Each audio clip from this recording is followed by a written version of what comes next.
Halo semuanya, selamat datang di channel Auto Diver.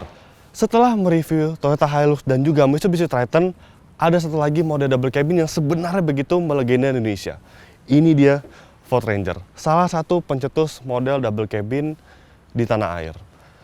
Mobil ini kembali dipasarkan di tahun 2020 dengan facelift yang kedua. Lantas seperti apa mobilnya? Ikuti terus video ini.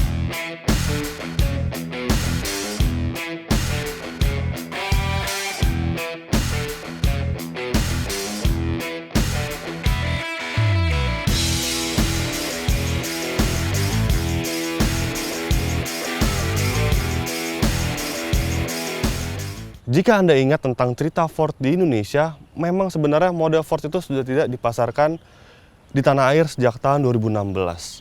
Dan di tahun 2016 itu segala macam after sale Ford itu di take over oleh perusahaan yang bernama RMA Group. Nah, RMA Group ini seakan-akan menjadi ATPM lagi di tahun 2019. Bukan Ford yang pertama kali, tetapi adalah Mahindra yang merupakan merek asal India. Dan di tahun 2020, secara diam-diam mereka menghadirkan model Ford lagi di Indonesia. Tetapi tidak semua model yang dipasarkan, hanya Ford Ranger saja. Dan untuk Ford Ranger yang dipasarkan di Indonesia oleh RMA Group itu hanya ada dua varian, yaitu tipe basic yang bertransmisi manual dan juga tipe XLT seperti ini yang bertransmisi otomatis. Mobil ini dipasarkan dengan harga 545 juta rupiah.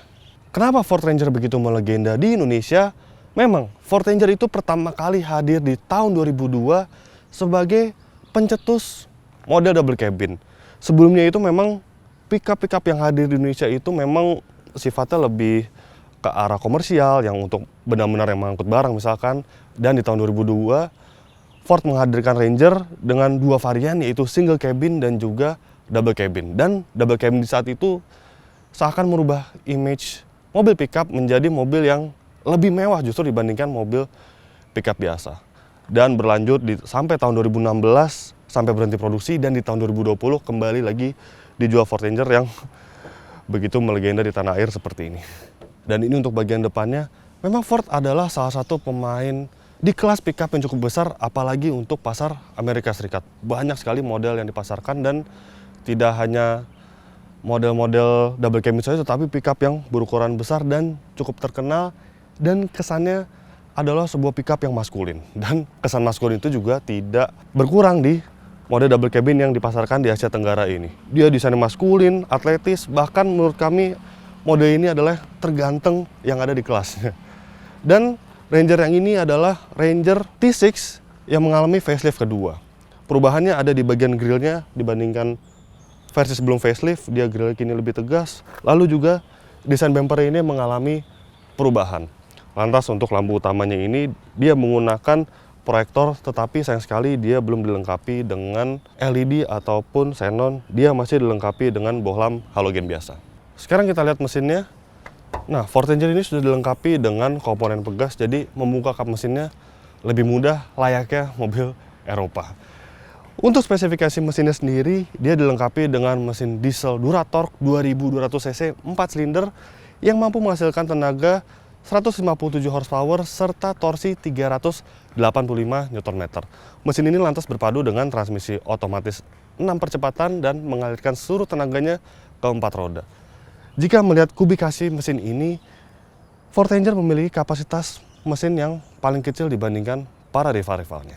Untuk velgnya, dia dilengkapi dengan velg berdiameter 17 inci yang desainnya seperti ini dan warnanya single tone saja, sehingga menghasilkan kesan yang sebenarnya biasa saja, dia tidak mewah. Lalu untuk full step ya, dilengkapi dengan full step berwarna hitam yang plastik seperti ini. Dan juga sebagai standar, Ford Ranger dilengkapi dengan roll bar di bagian baknya. Ini dia bagian belakang dari Ford Ranger, dan bisa dilihat yang menjadi ciri khas Ford Ranger adalah penggunaan decal Ranger yang besar di bagian tutup baknya ini. Lalu juga untuk lampunya ini dia masih desainnya konvensional, belum dilengkapi dengan bohlam LED seperti Mitsubishi Triton. Tetapi yang menarik, mobil ini sebagai perlengkapan standarnya sudah dilengkapi dengan kamera mundur dan juga sensor parkir. Tentunya fitur ini sangat berguna mengingat mobil ini memiliki dimensi yang sangat panjang. Lalu juga XLT merupakan tipe dari mobil ini yang merupakan tipe tertinggi yang saat ini dipasarkan di Indonesia. Lantas yang menarik adalah roll bar-nya ini, dia memiliki dua buah lampu yang saya sebenarnya kurang tahu fungsi untuk apa, tetapi mungkin untuk melihat barang lebih jelas jika di malam hari. Lalu kita lihat untuk baknya sendiri, seperti biasa dibuka dari sini. Dia sudah dilengkapi dengan bedliner, cover bedliner hitam seperti ini, sama seperti Mitsubishi Triton dan juga Toyota Hilux. Lantas untuk kapasitas baknya sendiri kurang lebih sama dengan para kompetitornya.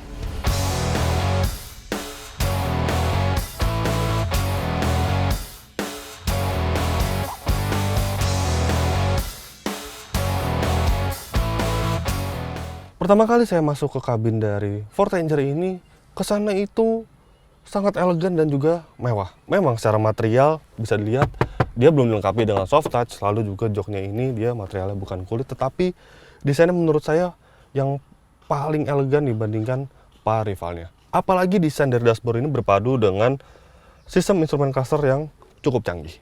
Untuk instrumen cluster sendiri ini desainnya ini sangat canggih.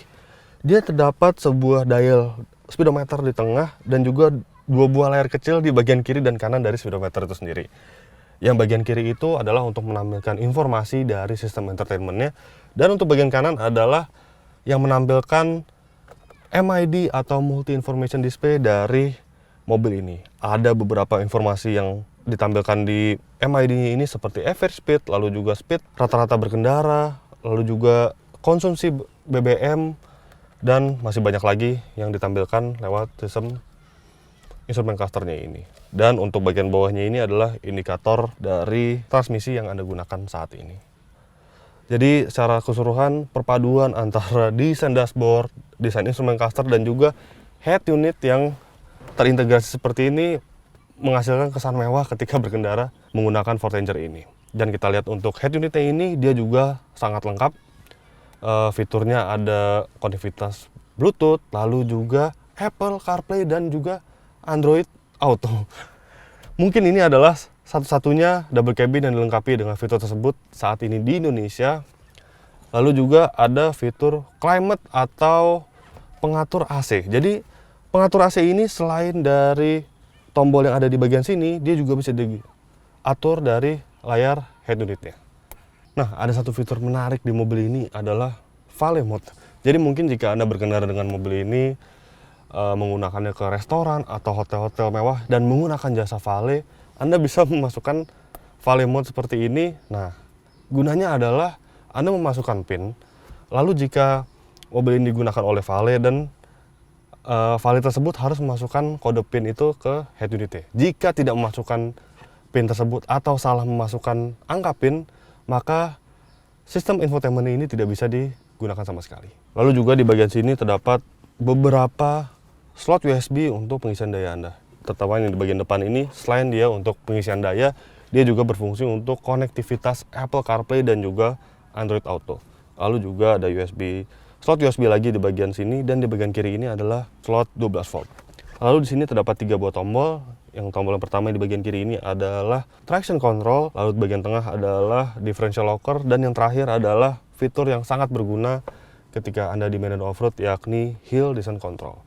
Lalu di bagian sisi dari transmisi adalah untuk mengatur penggerak dari mobil ini atau transfer case. Transmisinya biasa, dan juga di bagian tengah ini terdapat 2 buah cup holder. Lantas untuk konsol tengahnya ini, dia menarik karena selain dia ukurannya besar, dia juga dilengkapi dengan adanya lubang udara, sehingga ketika Anda menyimpan minuman di bagian konsol tengahnya ini, maka suhu akan terjaga. Lantas di lingkar kemudi ini dia juga dilengkapi dengan banyak sekali tombol. Yang pertama yang bagian atas ini, bagian kiri, adalah untuk mengatur layar di bagian kiri yang berfungsi untuk mengatur sistem infotainment atau sistem entertainment di mobil ini. Dan lantas yang bagian bawah ini ada tombol volume, lalu juga tombol voice recognition dan tombol mute, dan juga previous track dan next track. Tentu tombol ini juga berguna untuk mengatur sistem entertainment-nya. Lantas di bagian kanan ada tombol mengatur dari MID itu sendiri, dan juga ada fitur cruise control di Ford Ranger ini. Lantas di bagian kanan ini juga ada beberapa tombol lagi. Nah, ini tombol yang menarik. Ini adalah tombol untuk menyalakan lampu di roll bar yang tadi saya sebutkan sebelumnya. Lantas untuk menyalakan lampu, dia seperti mobil Eropa, dia tidak di bagian dari gagang sen atau gagang wiper ini, dia sistemnya diputar seperti ini di bagian kanan. Ini menjadikan sebuah mobil Eropa. Untuk tipe XLT ini, dia dilengkapi dengan sistem keyless, jadi Anda hanya perlu menekan tombol untuk menyalakan mesinnya seperti ini. Nah, ini sebuah fitur yang sebenarnya cukup canggih, mengingat ini adalah sebuah double cabin. Sekarang kita bahas untuk posisi duduknya. Mobil ini posisi duduknya cukup baik. Dia meski bukan pengaturan elektrik, masih secara manual seperti ini, tetapi pengaturan cukup banyak, bisa mengatur maju mundur seperti ini, lalu juga tinggi rendah dan juga mengatur sandaran. Tetapi sayang sekali mobil ini tidak dilengkapi dengan pengaturan setir secara teleskopik. Dia hanya tilt saja, tetapi menurut saya ini masih sangat baik posisi duduknya, meski dia tidak dilengkapi dengan pengaturan teleskopik. Saya sangat enjoy mengendarai mobil double cabin, kecuali baris keduanya. Tetapi, ada yang berbeda dari mobil ini. Biasanya duduk di bangku baris kedua dari sebuah double cabin itu bukanlah hal yang menyenangkan. Tetapi, itu tidak berlaku untuk Ford Ranger. Karena saya merasa duduk di bangku baris keduanya ini sangat nyaman untuk sebuah double cabin. Hal itu berkat sandarannya ini bisa dilihat, dia sandarannya derajatnya ini cukup rebah dibandingkan para rivalnya. Tidak hanya itu, untuk legroom, ini posisi berkendara saya, tinggi saya 177 cm, dia masih sangat leluasa. Tetapi memang untuk kaki saya tidak tersangga dengan cukup baik. Tetapi itu tidak menjadi masalah karena saya merasa duduk di bangku baris keduanya ini adalah yang paling nyaman dibandingkan para kompetitornya seperti Mitsubishi Triton maupun Toyota Hilux. Tidak hanya itu, mobil ini juga dilengkapi dengan armrest dan juga ada 2 buah cup holder untuk menyimpan minuman Anda di bangku baris kedua. Tidak sampai di situ, dia juga dilengkapi dengan soket 12 volt di bawahnya ini untuk pengisian daya gadgetan. Rasanya tak sabar untuk mengendarai Ford Ranger ini ke jalanan. Lantas bagaimana rasanya?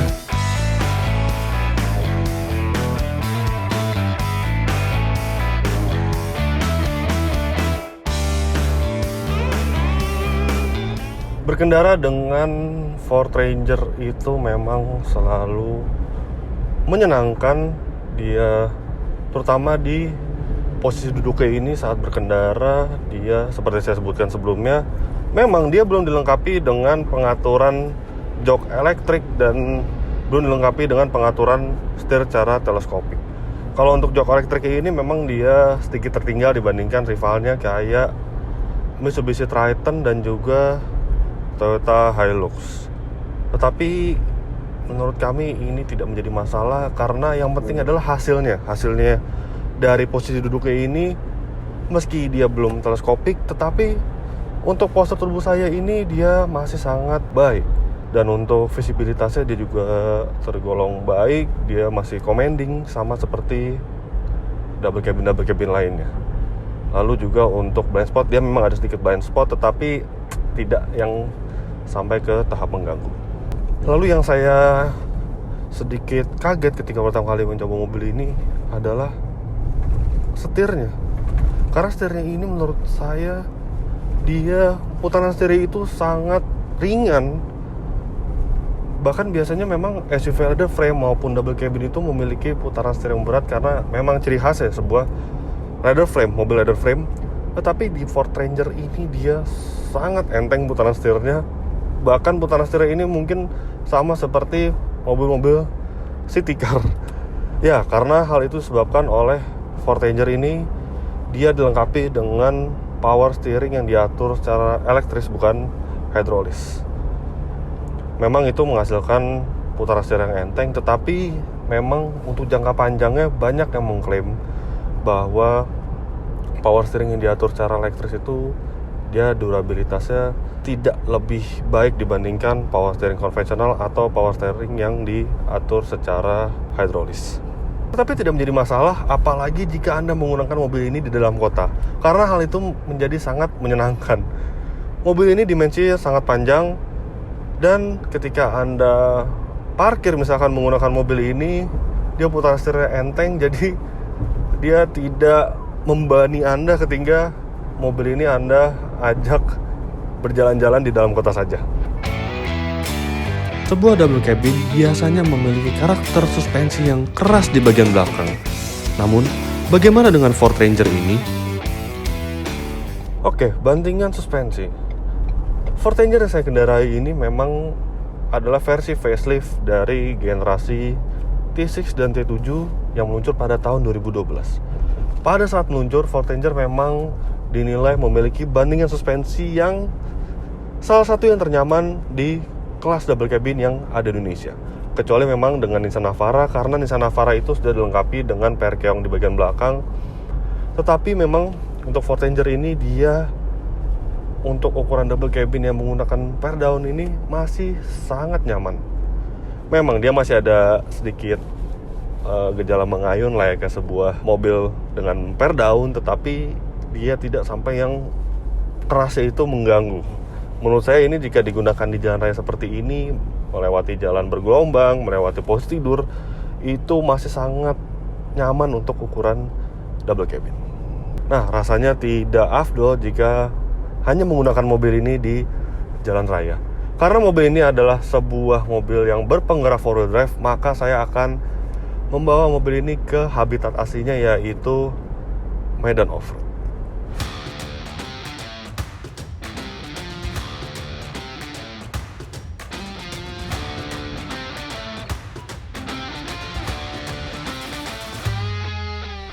Oke, sekarang saya sudah berada di medan off-road. Tadi saya sudah sempat mencoba terlebih dahulu mobil ini, dan rasanya mobil ini penggerak 4 rodanya itu sangatlah pintar. Jadi mobil ini dia memang tidak dilengkapi dengan mode gravel, mode snow seperti milik Mitsubishi Triton. Tetapi dia ada mode 2H, 4H, 4L tentunya, 2 untuk penggerak roda 2 atau penggerak roda belakang saja. Lalu 4H untuk penggerak 4 roda yang versi standar, rasio standar, dan 4low untuk gigi rendah atau yang putaran RPM-nya dia bermain tinggi-tinggi seperti itu. Lalu juga mobil ini dilengkapi dengan traction control, lalu ada differential lock dan juga hill descent control. Nah, di mobil ini yang menarik adalah differential lock ini bisa berfungsi sejak penggerakan two wheel drive, jika sebelumnya di Toyota Hilux hanya di 4low. Jadi misalkan seperti ini tetap di mode 4H dan memasukkan ke differential lockernya itu bisa. Dia tidak seperti Hilux. Nah, seperti ini sekarang saya akan memasuki kubangan yang cukup panjang dan cukup dalam, cukup gembur seperti ini. Tuh. Karena dia di 4H dan lalu bisa dinyalakan differential locker, maka ketika melalui kubangan seperti ini dia tuh tidak ada effort sama sekali. Luar biasa ini Ford Ranger, memang traksinya itu sangat baik ketika melalui jalan yang berlumpur seperti ini. Ini saya coba lagi sekali lagi di kubangan lagi.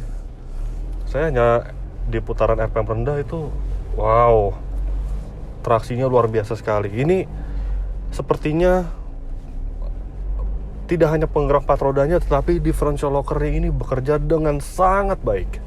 Lantas untuk suspensinya, karena di jalan raya dia juga sudah baik, dan di medan off-road ini dia juga cukup empuk. Tidak sampai di situ, tentu mobil off-road tidak dilihat dari aspek keempukan suspensinya saja, tetapi travel roda belakang ini juga dia jangkauannya sangat panjang. Jadi ketika melalui medan yang artikulasi cukup banyak, cukup bermain travelnya itu, dia tidak ada kesulitan untuk mencari traksi. Ini double cabin yang menurut saya sangat luar biasa kemampuan off-roadnya. Lantas mobil ini juga dilengkapi dengan beberapa fitur penting untuk memudahkan Anda off-road menggunakan Ford Ranger ini. Salah satunya adalah Hill Start Assist. Nah, jadi ini saya akan menaiki tanjakan yang cukup curam.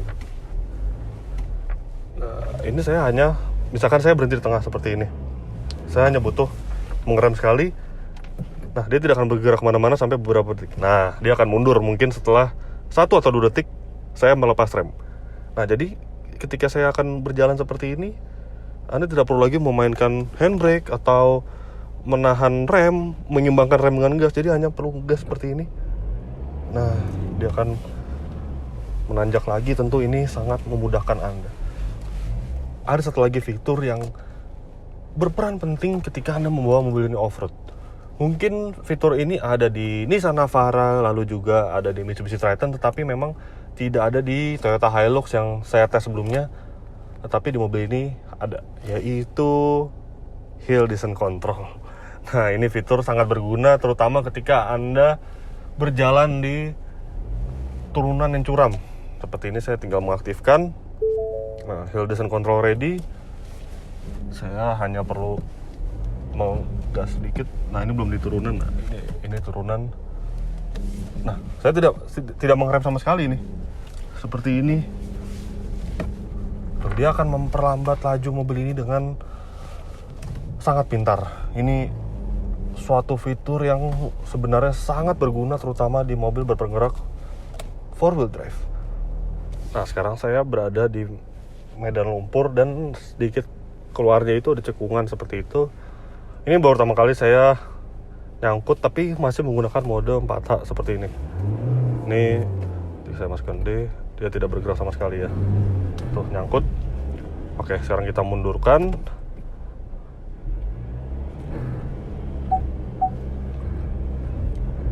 Nah, kita coba masuk ke mode 4L.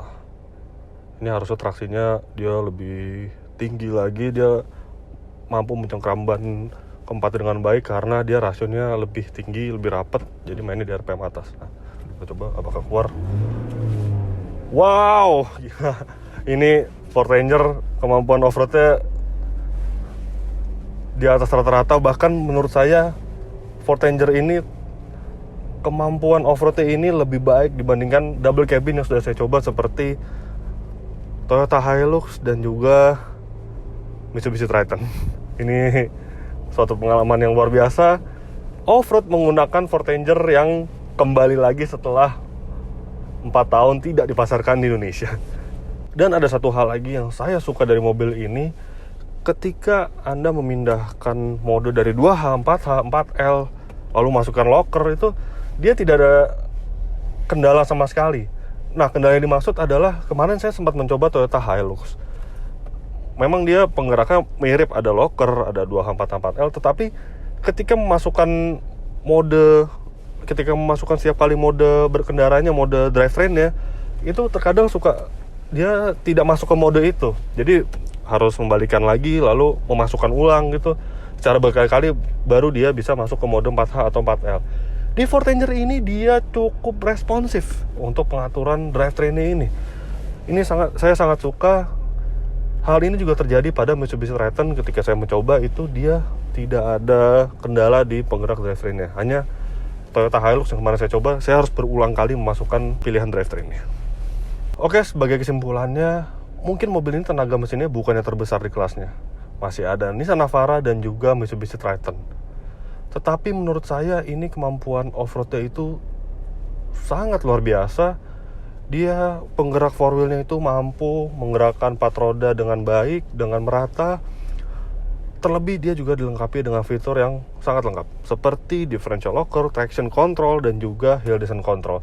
Ini semua fiturnya itu bekerja dengan baik, tentunya mampu menunjang kebutuhan off-road Anda. Sekarang kita balik ke jalan raya untuk mengetahui apa saja aspek-aspek jika Anda hanya menggunakan mobil ini di jalan raya saja dan jarang menggunakan off-road.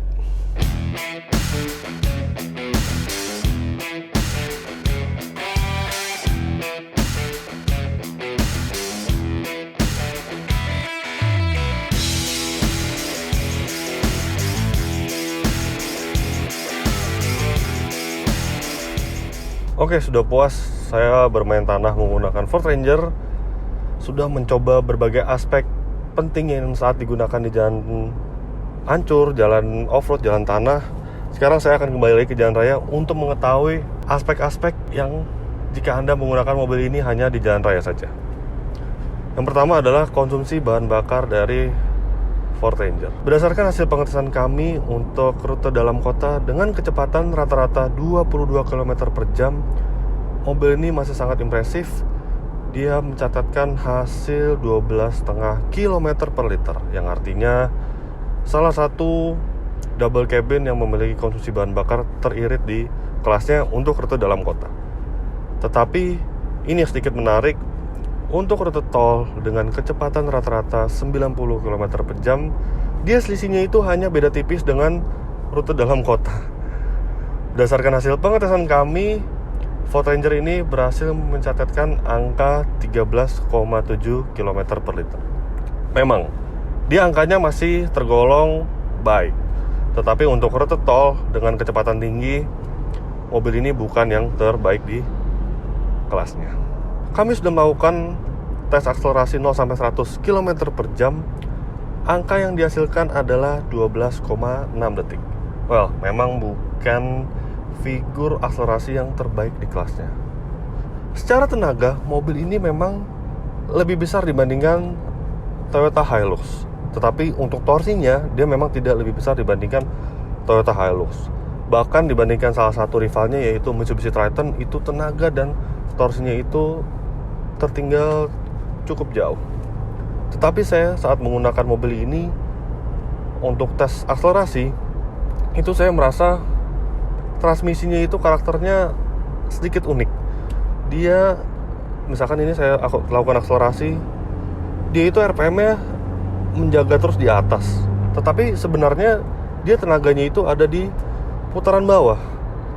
Jadi memang selain dia torsinya tidak yang paling besar di kelasnya, karakter transmisinya ini yang membuat angka akselerasinya tidak begitu baik.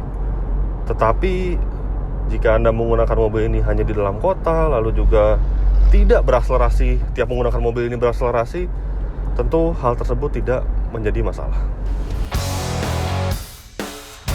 Tetapi tentu saja mobil ini tidak luput dari beberapa kekurangan. Nah, kelemahan yang pertama adalah tachometer. Ukuran tachometer itu sedikit kecil. Nah, sebenarnya ini instrumen cluster itu dia sudah keren, dia futuristik, berbeda daripada model-model yang lain. Tetapi menurut saya ukuran tachometer itu kecil dan tidak terlalu detail. Nah, sebuah double cabin itu biasanya digunakan di medan off-road, di jalanan tanah yang teknik berkendaranya itu maintain putaran mesin. Nah, jadi alangkah lebih baiknya jika tachometernya itu diberikan detail lebih dan juga ukurannya dibesarkan, karena tachometer itu merupakan komponen yang sangat penting di mobil ini. Tetapi sekali lagi itu tidak menjadi hal yang krusial, tidak mengganggu di mobil ini. Lantas kelemahan yang kedua adalah lampu utamanya itu belum dilengkapi dengan LED ataupun xenon. Memang Ranger tipe XLT ini kalau di Thailand itu dia bukan varian tertinggi dari sebuah Ranger. Masih ada tipe Wildtrak dan juga Ranger Raptor yang mungkin dilengkapi dengan lampu proyektor LED.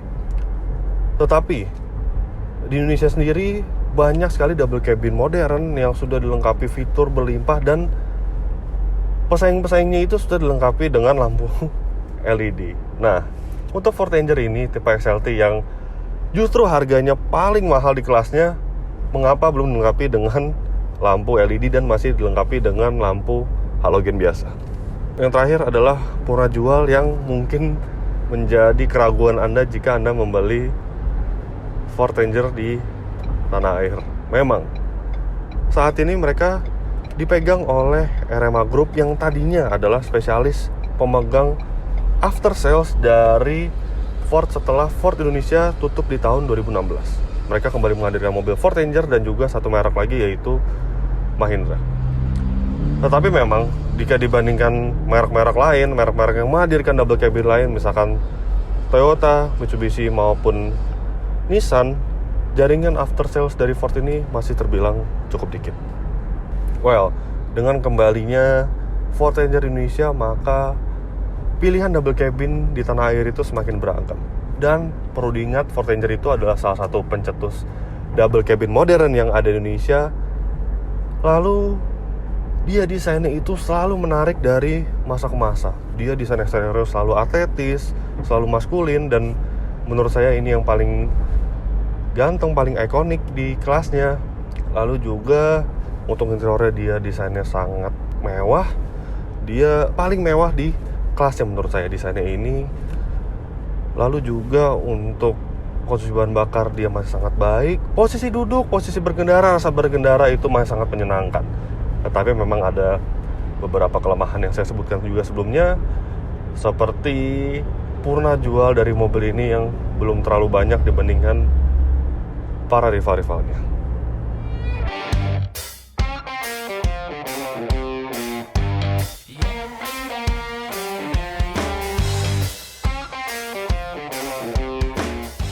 Jadi begitulah hasil review kami terhadap Ford Ranger. Klik like jika Anda menyukai video ini. Jangan lupa juga untuk isi kolom komentar di bawah, subscribe bila Anda belum, dan juga main ke website www.autodriver.com. Dan jangan lupa juga untuk download aplikasi Autodriver di Google Play Store. Terima kasih dan sampai jumpa.